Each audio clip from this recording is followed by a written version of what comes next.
Hapless teenagers beset by demons in the woods.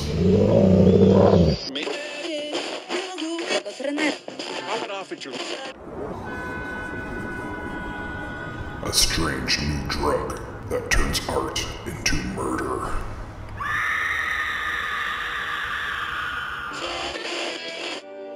A can't beat a deal on a new house with a horrifying past. A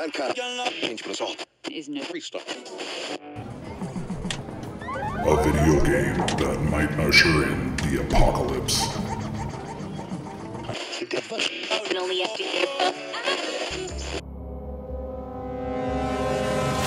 From the demented mind of Sean C. Baker, author of A Collection of Desires, Shadow Play, and Murder Virus, comes Volume 4, collecting Baker's no sleep work along with several never-before published short stories. This 99-cent volume also includes the opening chapter of the author's forthcoming teenage giallo novel, Black Gloves and Broken Hearts, due out later this year.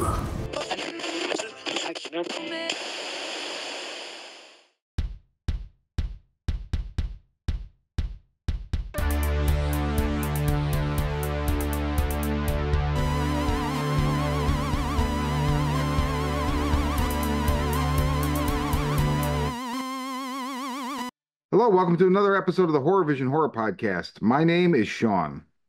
And I'm Missy. And we're going to talk about Parker Finn's Smile 2.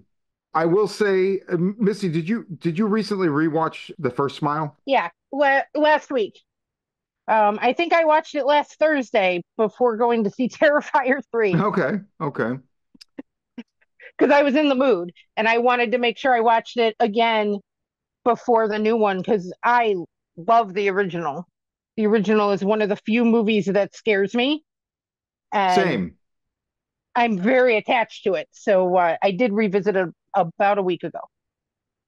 I watched it last night, and then earlier today I watched on the Blu-ray, there's the extra for the original short film that Parker Finn wrote and directed that was at, I think it was South by Southwest in 2020, called Laura Hasn't Slept. And it's what Paramount saw where they, basically came to and said, like, let's make a movie. And it has, as a lead, it has Caitlin Stasey, who plays Laura Weaver. So she's the person that passes it to Sosie Bacon's Rose Cotter at the beginning of Smile. Okay. So Laura Hasn't Slept. I had not watched the short film before. Have you I have you to seen watch it? that. No, I've never even heard of it.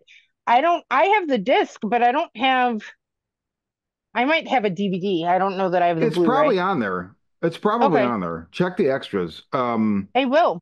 Yeah, I didn't even know that was a thing. And when we're done recording, I'm going to go look for it. It's 11 minutes. It's pretty cool. And in fact, it's different. Two things about that before we get started on the sequel. And I'll just say we're going to be spoiler free until, if we do spoilers, which I kind of want to, we'll give you a very big warning. You'll hear a chainsaw, maybe some screams, and then there'll be, so you can listen to this unmolested by spoilers. It sounded weird. You can listen to this without fear of spoilers. And so Laura Hasn't Slept, I will say two things.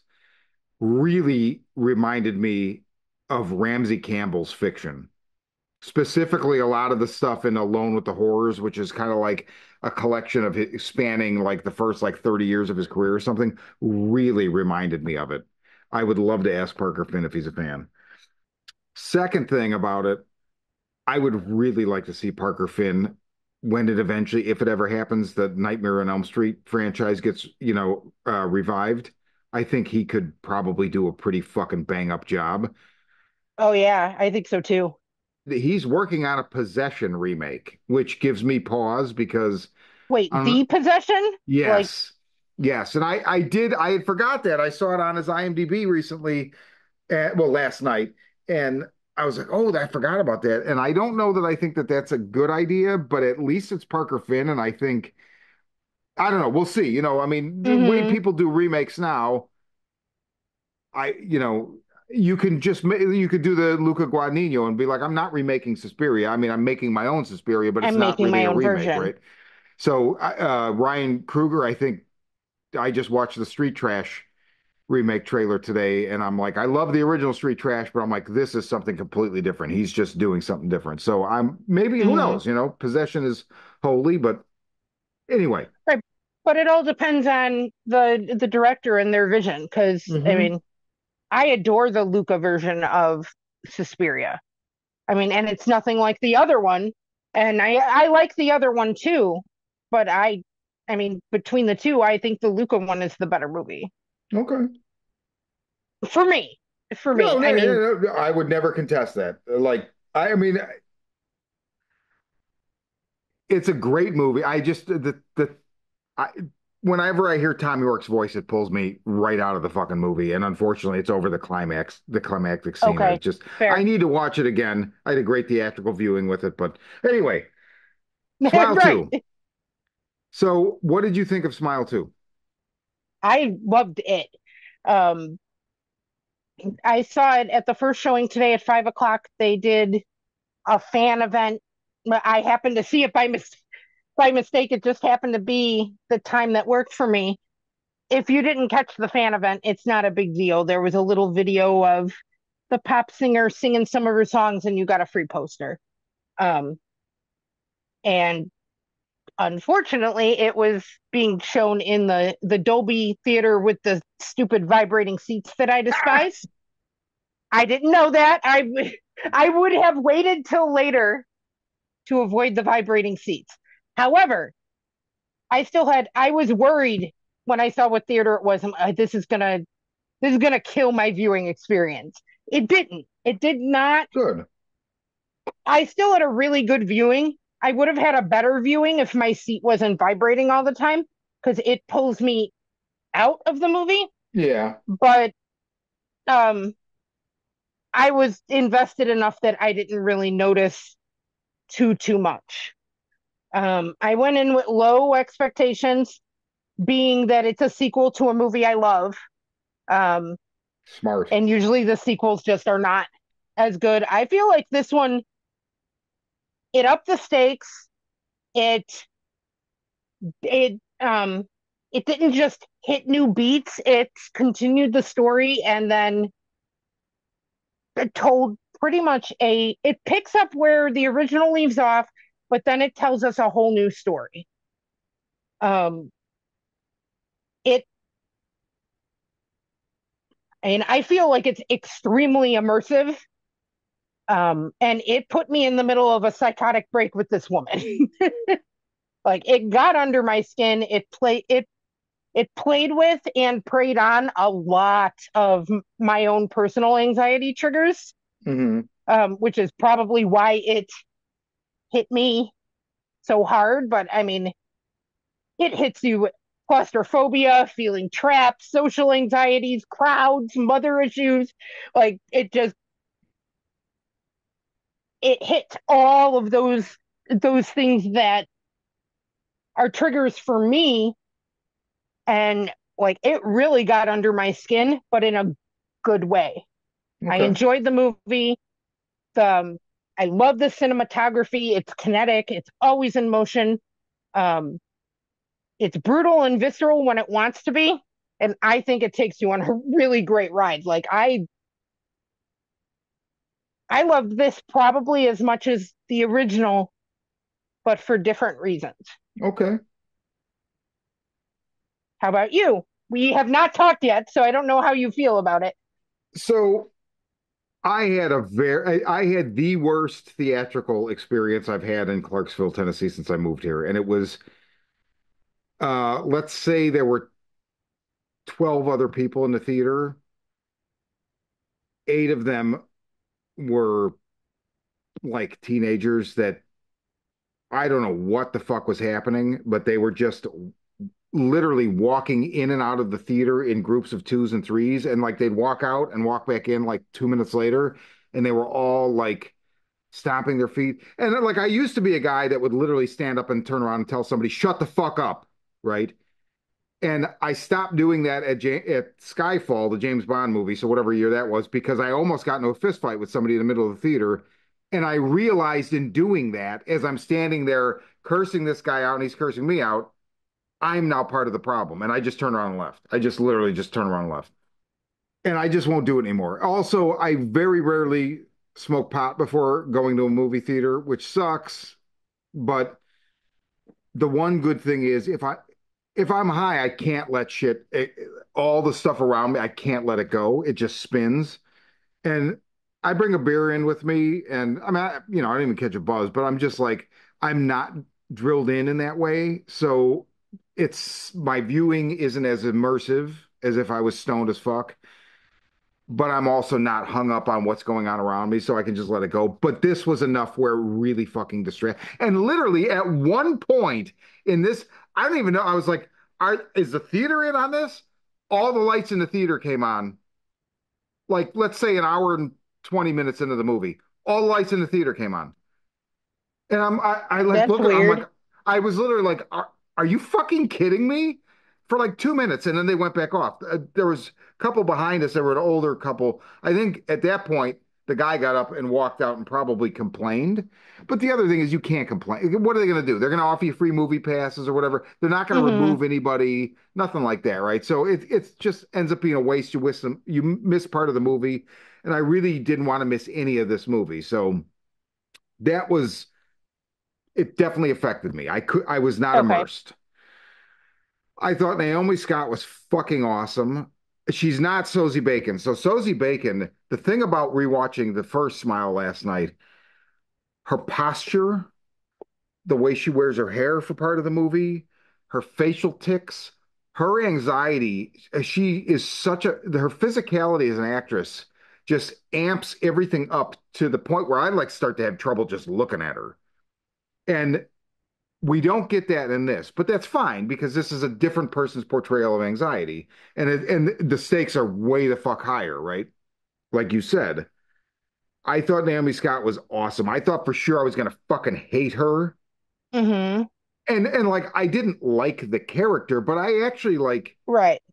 I liked the fact that she knew she was a shitty person and was in some way, like there's a scene early on where, they've talked about how she like some events happen in her life. She's now clean and sober after this disaster, and she's literally at somebody's house, and there is a fucking mountain of cocaine sitting in front of her, and she's looking at it longingly and doesn't like so she right there, I'm like, she's trying to be a good person. Like that kind of gave me like, okay, I'm kind of pulling for you.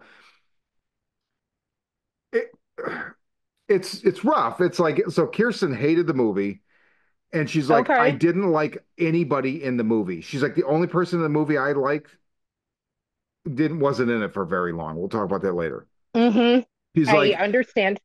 she's like, so she's like, I didn't feel that about her. Like, I didn't like her. I didn't care what happens to her. Everybody around her, I didn't like. And that is part of the problem with setting your movie in the pop corporate label world is you're by doing that, you're saying you're going to kind of pick that apart, right, and show us these like things about it, this lifestyle, and it's ugly and whatever.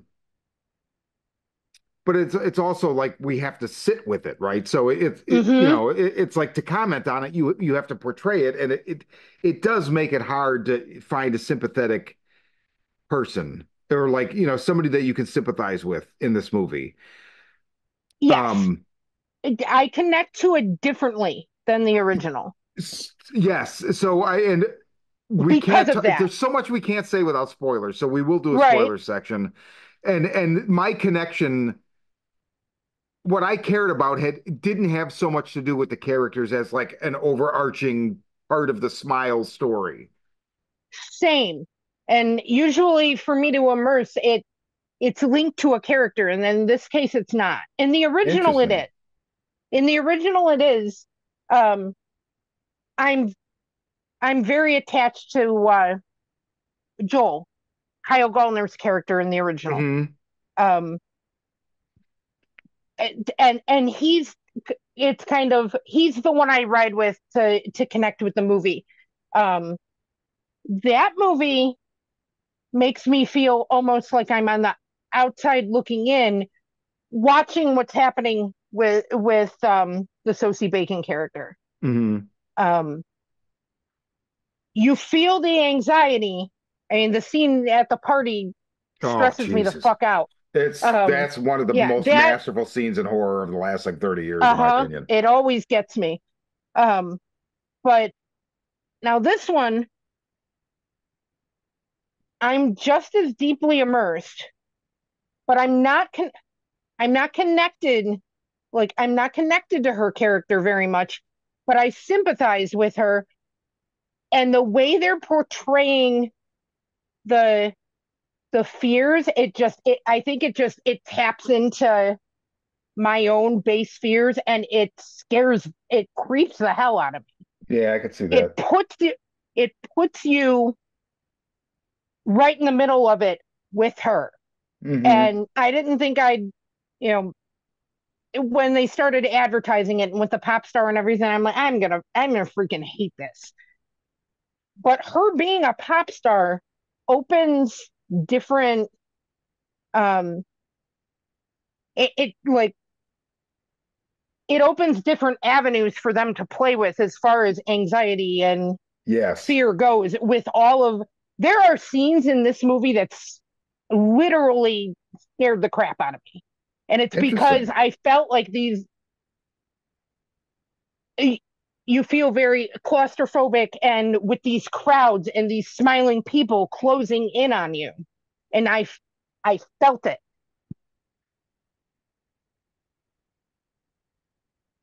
I And can't wait to hear which scenes. Again, we'll talk about this. I'm dying to okay. know. I'm dying to know. Well, and there are a couple like jump scares in this movie that got me. Like that got me really hard.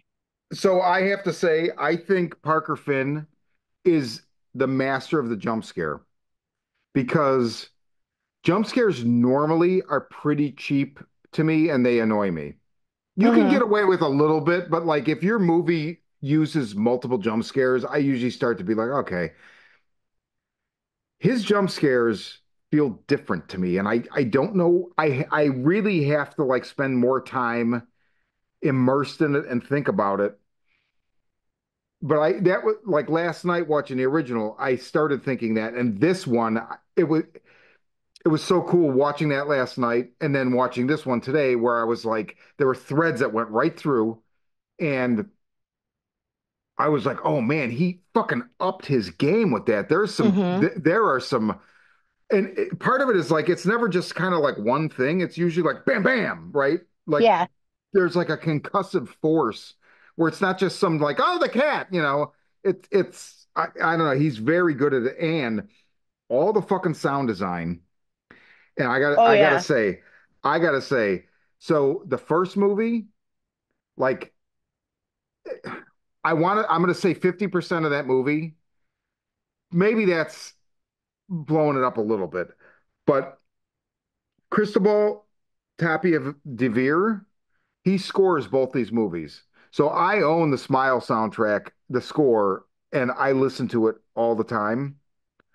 He also did the Black Museum episode of Black Mirror, but I think that with the first Smile, like that, if you remove his score, it becomes less of a movie. Not to take Okay. anything away, but it's like they work. I don't know if it's edited to, like, I don't know exactly what it is, but I feel like it's not just like, okay, here's the movie, put music to it. I feel like there's something deeper in the way that Parker Finn works with Cristobal. And it just, oh my God, it's the glue. And the second one, he does the score again. I feel like the music is a little less present.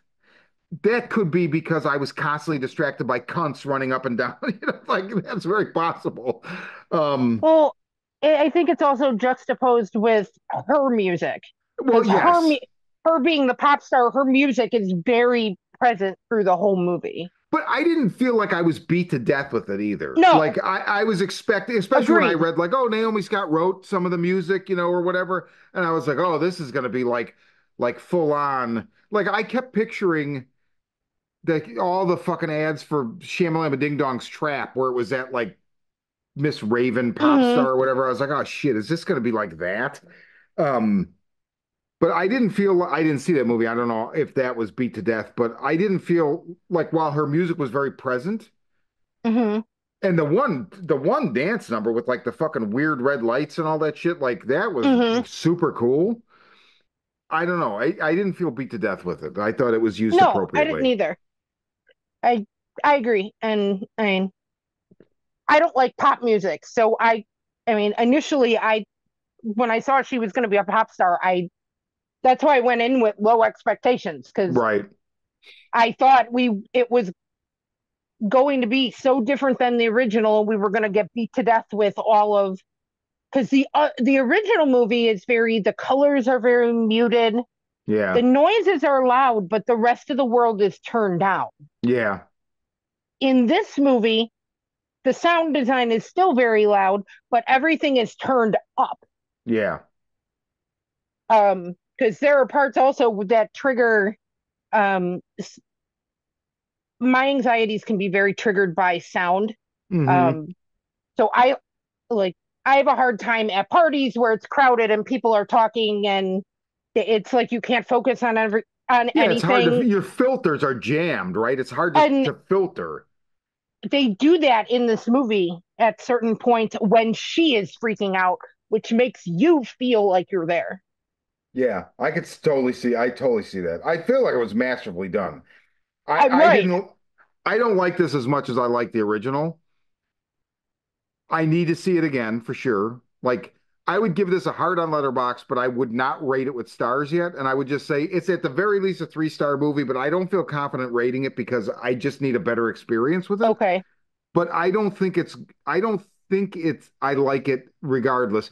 But I do like the fact, like I don't care about how I feel about it. I love the fact that he did I want to take this concept and blow this up. I'm going to have a bigger budget, so let's blow this the fuck up. And we'll get to this in the spoiler, kind of what he did with that. But Hmm. I definitely think if you like the first one, go see the second one. Oh, absolutely. And see it in a theater if you can, Yes. for sure. But yeah, if you like the first one, go see the second one. I mean, personally, I think they're on the level. Like, I don't think I might like the original a little bit better, but I think they're really close. Hmm. But they tap into really different Yeah. frequencies and conjure really different emotions. Yes, I agree. But the fear is like I text you, I think last night after watching it. So last night was my third viewing of the original Smile. I saw it twice in theaters, and then I finally watched it at home. I bought the Blu-ray when it came out, and I just haven't had a chance. And I think I text you, you know what? Like, not only does it hold up, I think it's actually one of the most legitimately scary movies because it's similar to Lee Whannell's Invisible Man, which I don't like as much. But the thing I like about that movie and translates to Smile is like with Smile. Okay, so Laura comes in and she's the patient that spreads it to Rose. And Rose is like, "Oh, I know it feels real, blah, blah, blah." She's doing her whole and Laura's like, "You don't understand." And everything that happens with Laura, Rose is like diminishing and trying to control as a doctor, as she would, because she's trying to Hmm. help her, not for like an agenda, a personal agenda, trying to help her. And she sees the blueprint of everything that's about to happen to her over the next 6 days in a microcosm in front of her. So it makes it all the fucking worse. And it's on her face the whole fucking time. She never says it, but she's like, I know what's like. I see the end. I mean, it's just the worst fate. You already know, like people are going to talk to you, like, no, it's okay. It's just in your head. It's like, no, it's not. I No, it's know not. because I told somebody else that, and it wasn't. And it's that to me is absolutely terrifying. And that's the thing with the Invisible Man, where it's like he's in the room, and they're like, no, you're fine. But it's like, no, but he's literally in the fucking room, and we all know watching it, no, none of us would believe her, right? So you and I have this pact Right. after Smile, after the first one, right? We have Hmm. a pact. Right. That if no matter what, neither one of us is going to die because nobody believed us. So the other person will believe and help the other person. And it was because of Smile and because of the Kyle Gallner character, because he's the only one who listens to her. He's the And only in this one. one, she doesn't have anybody. Nobody listens to her. Nobody. But part of that is because of her background. They think she's just using again and having a psychotic break. Whereas, at least in the beginning, Rose's character in the original, they're a little more likely to believe her because she's a doctor. You know, she she had a very stable life until this patient walked into her door and infected her. Well, and she's got that the instead of an ace in her sleeve, it's like a fucking joker in her sleeve.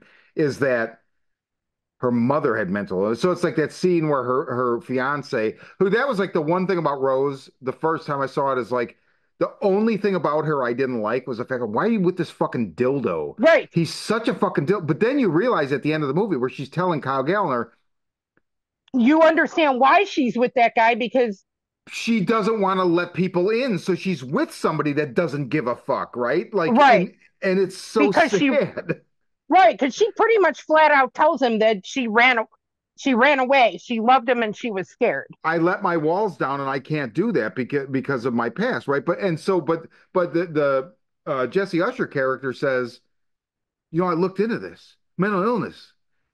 Your mom had it, and it's hereditary. Like you can get it from your parents. He's like, I want to know what I was getting into. It's like that's the one thing where everybody in her life they should believe her, but they're not gonna because A, it's too fantastic, and B, because of that, right? And Hmm. oh, it's her But story it's is not as so bad. tragic. Oh, hers is so. Both are pretty tragic, They're honestly. both pretty tragic. You're right. They're both pretty tragic. But I mean, this poor girl, nobody believes her because she has a history of using drugs. Well, and also she has the biggest soapbox like in the fucking world, right? She's basically like Taylor Swift or Right. whatever, Yeah, and she's huge, nobody like. So you have all these people that pay attention to you, but nobody but listens to you. nobody listens to you. It's just like that's terrifying, And right?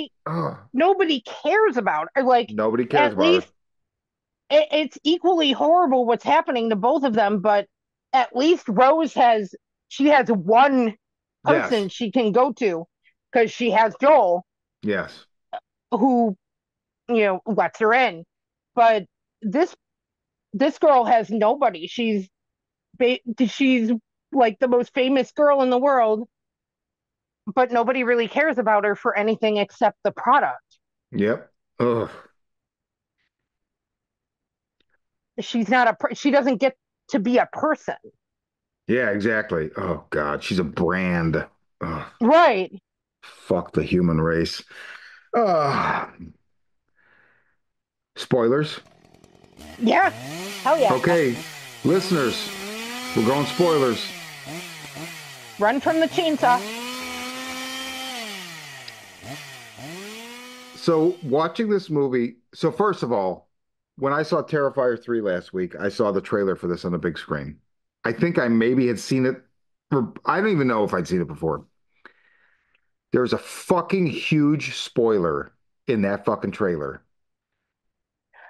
because they show Kyle Gallner run across the street and a truck. They don't show the collision, Oh, that but is not the trailer I saw. I Okay. was like, but it's cut in there so fucking fast. It's literally like, I mean, a couple frames, but I was Well, like, because fuck you. I mean, so first of all, we knew he wasn't going to be in the movie for right, very long, right? We just knew it. right. We knew he couldn't because we know how the curse works or And, virus or whatever. We know how it and works. We know he's infected at the end of the original yes. movie.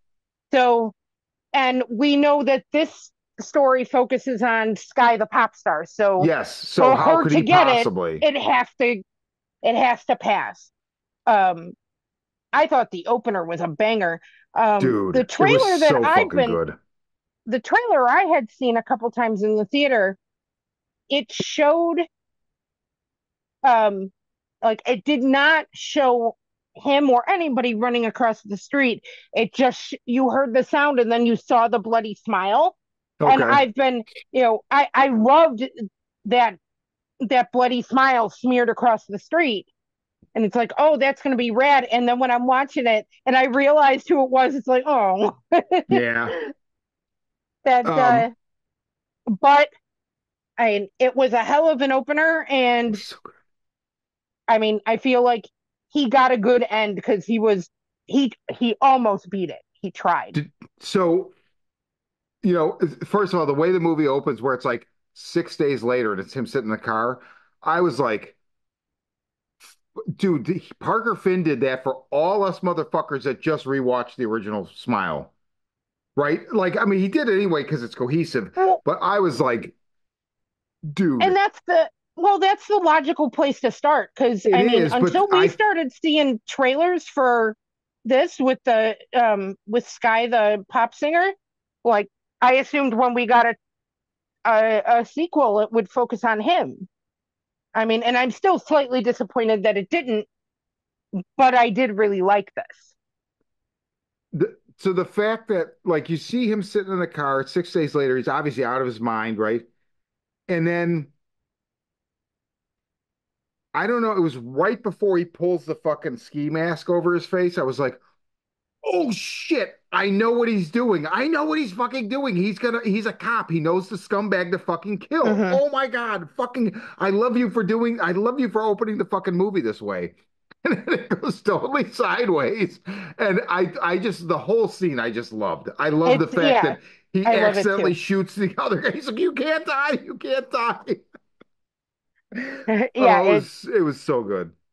I mean, I always like when I assumed initially we'd get a sequel about him, I figured that that would be the route they go and that he would try that because I mean, because he is a cop and he would know, who would be a good target, like who wouldn't be missed, like the Right. baddest of the bad guys, um, in order to be able to live with it. So it was such a good opener. But I was really sad when the smile turned out to be Him my favorite smeared character across the road. smeared across the street. And I love Kyle Gallner. I think he is an amazing actor that's completely underrated that I love in just about everything I've seen him in, whether it's a bit part or a lead. There's an article in the newest issue of Fangoria, which you should have waiting for you. Yeah, I just picked it up. It's an interview with him, and it's just all about like how he's become this like genre. Yeah, it's In the very Freddy cool. issue, the one with Freddy on the cover. Yep, very very cool. But so knowing, I knew very little about this going in, but I knew the pop star thing, Same. right? So I was like, so obviously the thing to do here is kill the pop star in front of millions of people and infect them all. Yeah, they And nail the ending. well, but then the movie doesn't do that, right? So I was like, I let that go, and I was like, oh, okay, well, I guess we're gonna go a different route. Here's my big problem with the movie. Reminds me an awful lot of Joker 2. Another movie I didn't hate. I don't think in any way deserves the fucking, just the slander and vitriol. You saw it. I have not. This is similar in that, and it bugs me a little bit. Almost nothing in this movie actually fucking happens. And that bugs me because we've Okay. now taken the mental angle where like in the first movie. So for instance, when I forget Robin Winger, Calamity Jane from Deadwood, she's the therapist, right? When she shows up Mm-hmm. at the house and she's talking to her and then she calls and you realize, oh, that's not her, that's the smile thing, right? Mm-hmm. So the mind games. But in this movie, so first it's like, okay, the the friend that she makes up with that comes back and she sleeps over and then she makes matcha in the morning and then she's like, Hmm. I got a friend Gemma. thing. Yeah. And then none of that happened.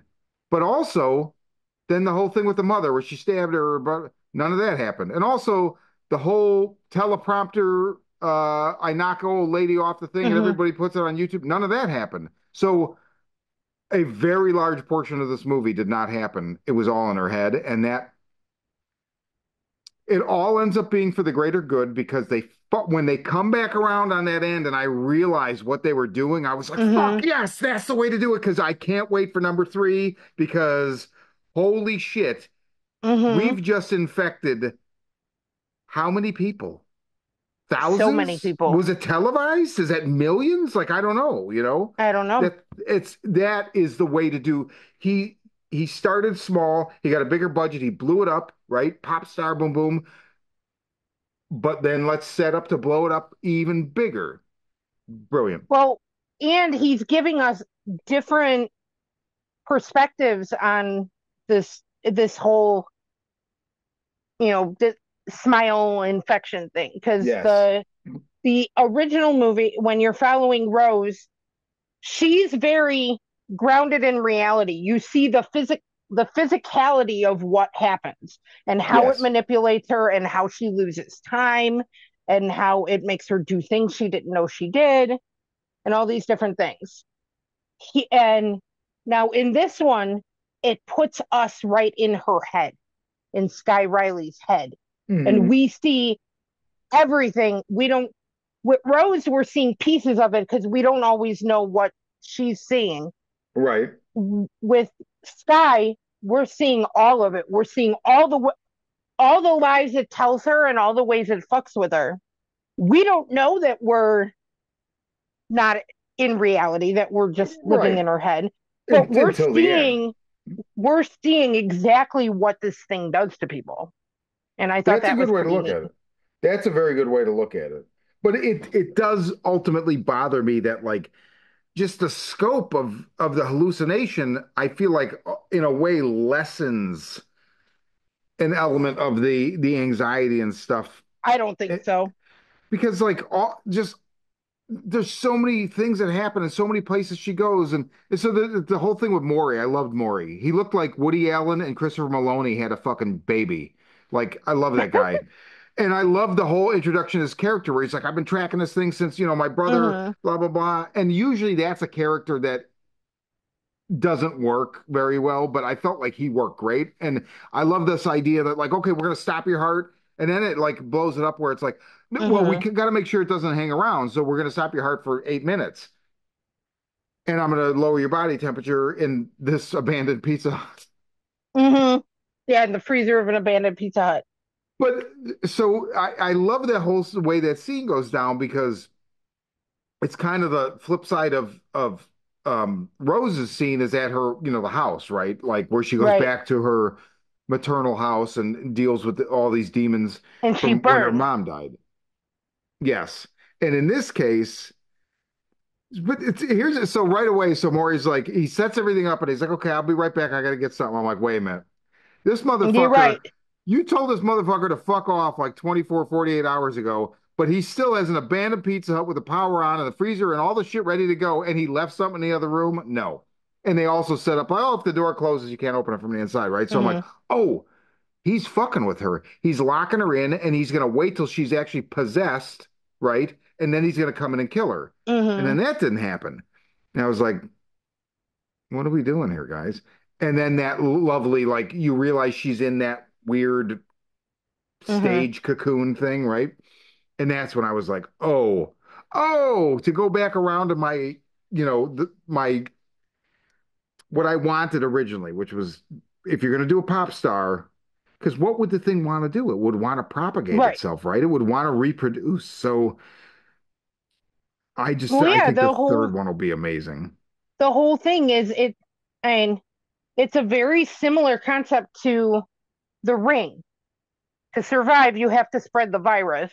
Or it follows. It reminds me so much of It Follows. And in fact, I think it's really interesting that it follows like when they announced They Follows like 6 months ago. The only Oh, they're description making was another one of those? yeah, and the only description is like it's spread. So there's more, right? So like I get the idea that like this is now not something that's a secret. It's like well known, right?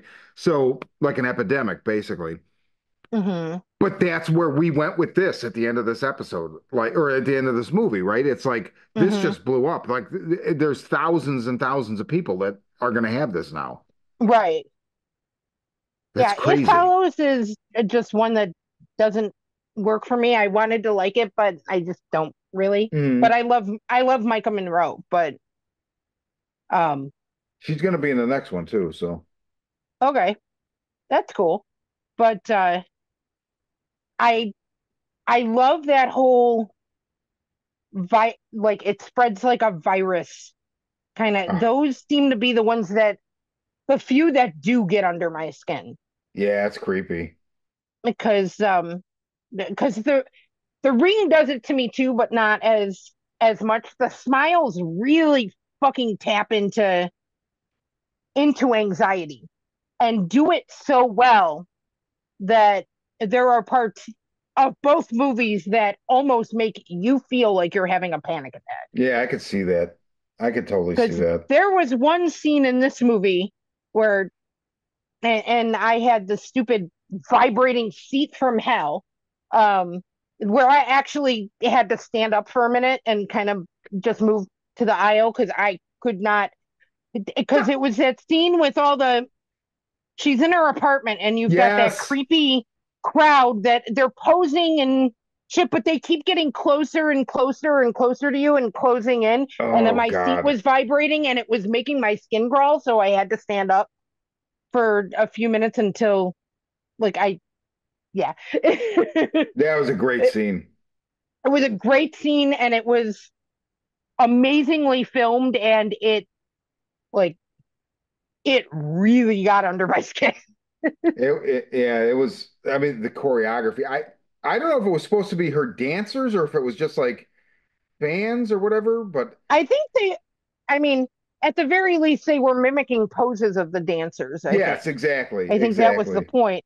I mean, they may have just been fans or whatever, but it's the way it's shot, and they're coming at you, and they're getting closer, and they're getting closer, and yeah, that was That was creepy as fuck.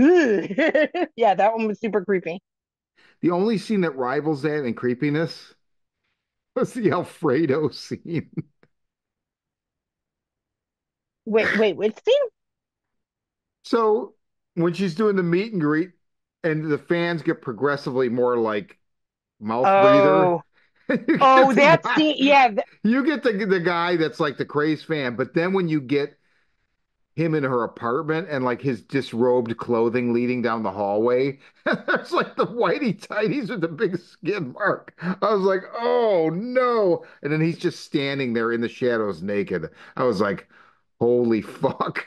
Like yeah, oh, that was some creepy ass that shit whole right there. scene was very unnerving. Like that whole meet and greet scene, Oh, that was really ramping because again, all of you've got all these people closing in, and then you get that guy, and then you get the little girl who's smiling at, and it was just like I'm looking at her life going. I mean, she deals with a zillion things every day that like will suck the life out of you and are just horrifying. Like yeah. shit that scares me anyways, like dealing with the crowds and and these crazed fans and that kind of stuff. And then so I mean I feel like doing doing the pop singer gave him opportunities to really Yep. really get to play with other fears and make it feel really personal because the two women have such extremely different experiences. Yeah. Like it's still the same basic premise. Is that I mean, we know how the smile infection works, but they both deal with things so differently. Well, and they live in these two totally different worlds, and what Yeah, better way to that use too. your bigger budget than to make this movie? And ultimately, I think that's the biggest success of this movie, and I think it's why it's great, even if I had a fucked up experience, or even if I don't like it as much as the first one. Like I said, I still love the fact that he was like, I don't want to do the first movie again. I got a bigger budget. I want to make a different movie, but with the like, how do we apply this to a grander scale and use the Right. budget? So there's a ton of fucking people in this movie, right? Tons, tons and tons and tons. Lots of extras, lots of, just a lot of cast. And he just really like the choreography, all like he just really knew.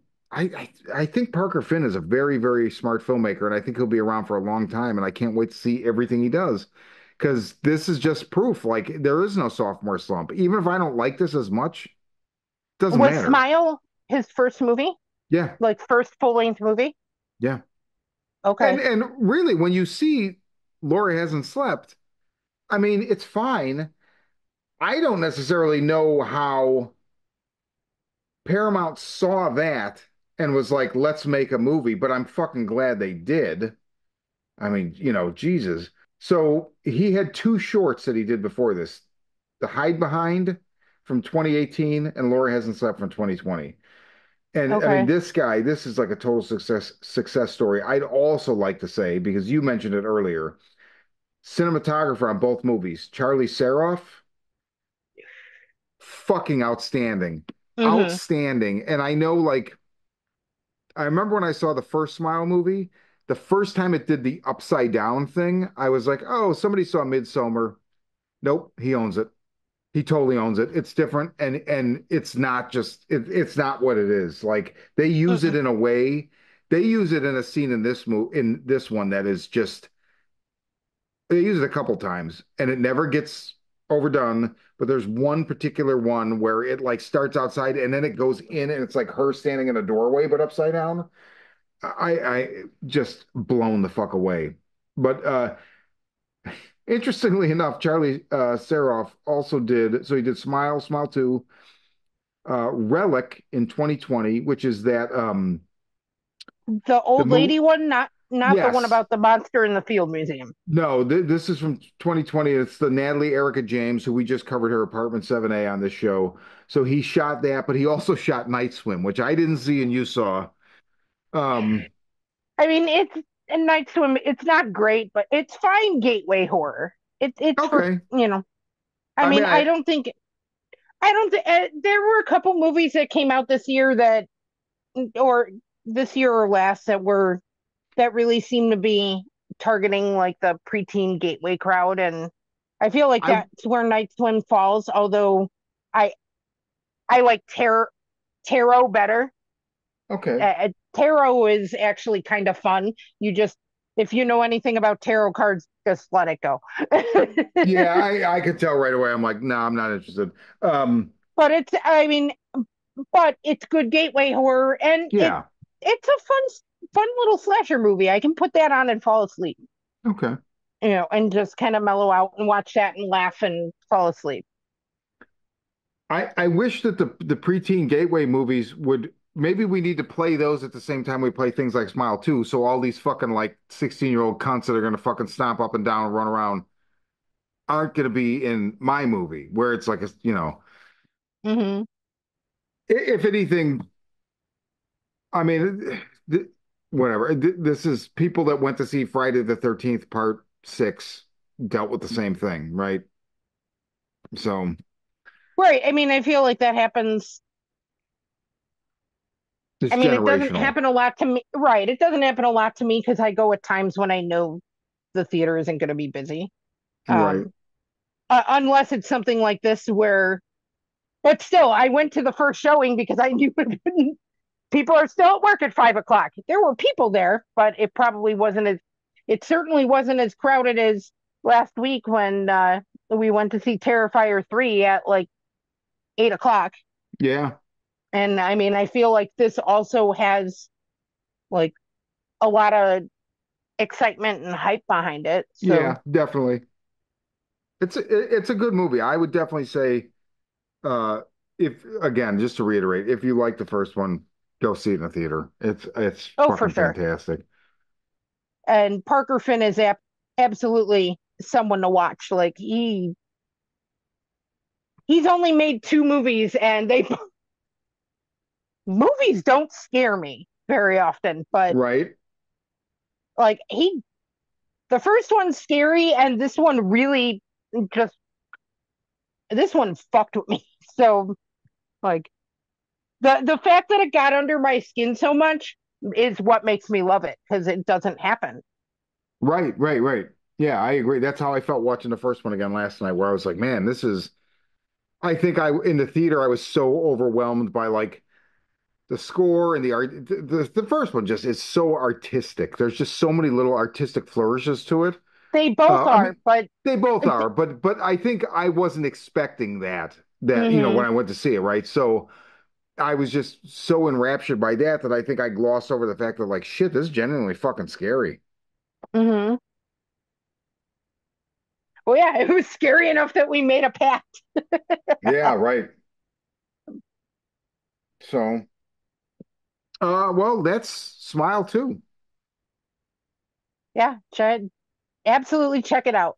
Yeah, can't wait for fucking Smile 3. God damn. But until that, well, no, not until Smile 3. We'll be back well before that. For Unless they sure. shot that shit in secret and this is like some, Back to the Future shit where they're gonna like, oh, by the way, next week, number 3. But I don't think so. I don't think so. If it does, we'll be back then. But otherwise, we'll probably be back next week anyway with a different movie. Not Back to the Future, something else. And until then, I'm Sean. And I'm Missy.